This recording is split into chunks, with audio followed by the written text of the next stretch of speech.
गांव के एक कोने में एक पुरानी झोपड़ी थी। उसी में रहती थी दो बहनें, ज्योति और मीरा।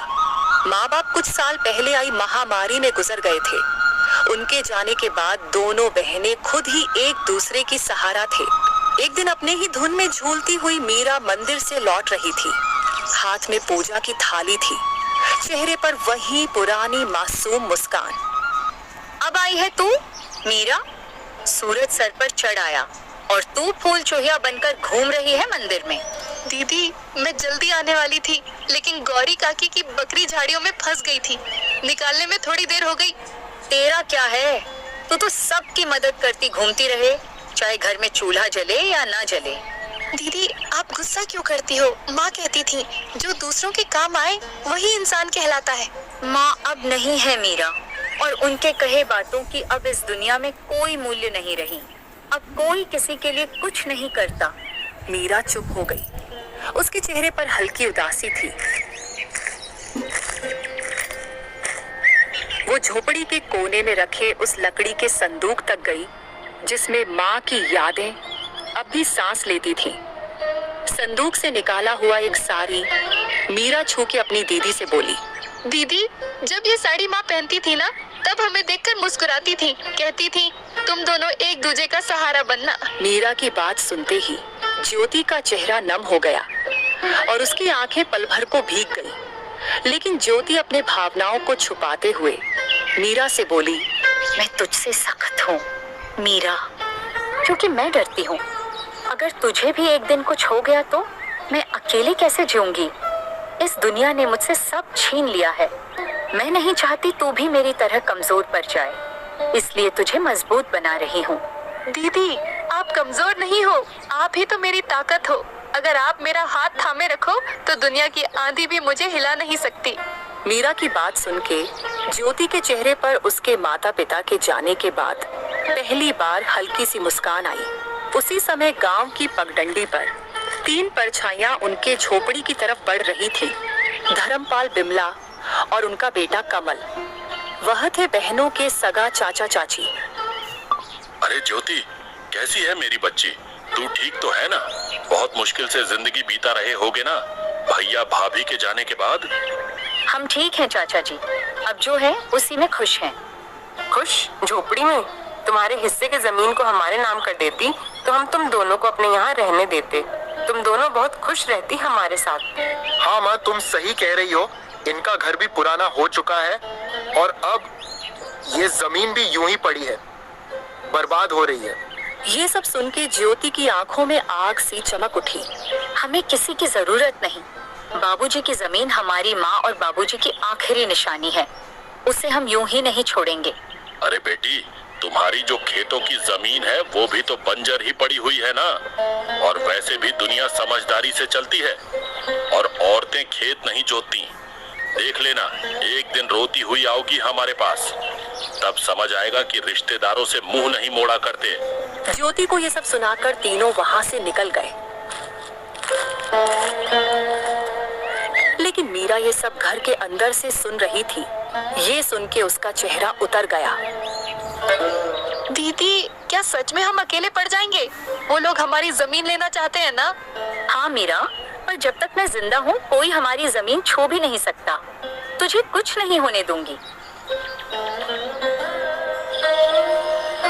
रात को चूल्हे के आगे बैठी हुई मीरा अपनी दीदी से बोली, दीदी, माँ की साड़ी मैंने संभाल के फिर से संदूक में रख दी है। और हाँ दीदी, कल भागवत कथा है गांव में, चलोगे ना? मन को थोड़ा शांति मिलेगा सुन के। लोग बातें बनाते हैं मीरा, ताने मारते हैं और सोचते हैं कि हम प्रसाद के लालच में जाते हैं। पर हम तो अच्छे हैं ना, हमने कभी किसी की मदद नहीं लिया है। हमें डर कर नहीं, डट कर जीना चाहिए दीदी। नहीं, हम नहीं जाएंगे। भगवान सब में है। तुम यही से भगवान को पूजना और मंदिर भी जाना, लेकिन वहाँ जाने की जरूरत नहीं। यही सब बात करके दोनों बहनें जैसे तैसे रात का खाना खा के सोने जाते हैं।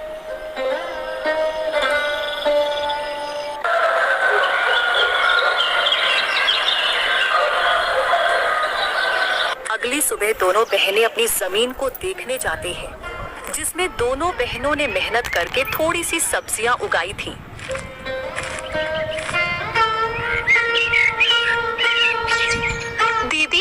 अच्छा हुआ कि माँ बाबूजी के जाने के बाद हमने ये जमीन बेचा नहीं। अभी देखो हमने मेहनत करके कितनी सारी सब्जियां उगाई है। अब हम किसी व्यापारी को ये बेच के थोड़े पैसे कमा सकते हैं। हाँ तू ठीक बोल रही है, इसे बेच के कुछ दिन का तो गुजारा हो जाएगा, लेकिन क्या दीदी? ऐसे बेच के हम कुछ दिन ही गुजारा कर पाएंगे, उसके बाद क्या? अरे आप मायूस मत हो दीदी, मुझे सिलाई बुनाई का काम आता है, मैं वो करके घर खर्चे निकालूंगी, आप बस घर संभालना। कोई जरूरत नहीं तुझे ये सब करने की। तू क्या मुझे बेकार समझती है? तू घर पर ही रहना, मैं लोगों के घर काम करने जाऊंगी और मुझे बांस की सीजे बनाना भी आती है जो बाबूजी ने सिखाया था। ये करके मैं घर का गुजारा निकाल लूंगी। ये सब बात करके दोनों कुछ समय अपने खेत में व्यतीत करने के बाद घर आते हैं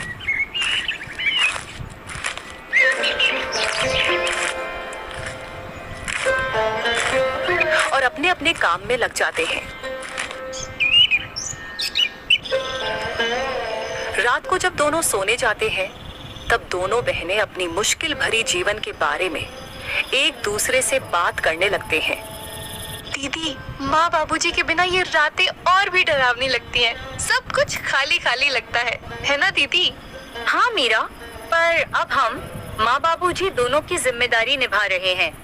हमें हार नहीं माननी। ये जमीन, ये घर, सब कुछ उनका दिया हुआ है। हमें इसे बचाना है किसी भी कीमत पर। यही सब तो माँ बाबूजी की यादें हैं। ज्योति बहुत ही हिम्मती थी।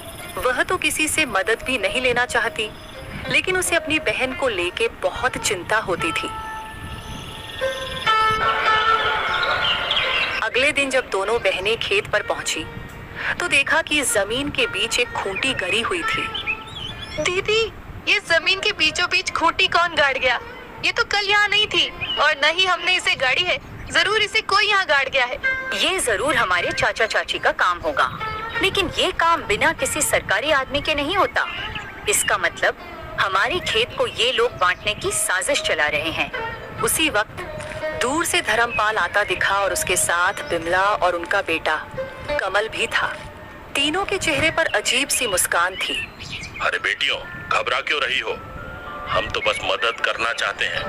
तुम्हारे माँ बाप के जाने के बाद जमीन की देखभाल जरूरी है। तुमसे अकेले तो होगा नहीं।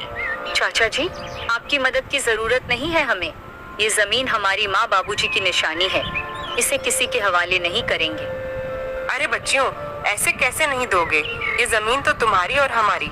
कमल के दादाजी ने अपने दोनों बेटों को बराबर हिस्सा करके दिया था, लेकिन शायद तुम्हारे पिता अपने आखिरी दिनों में तुमसे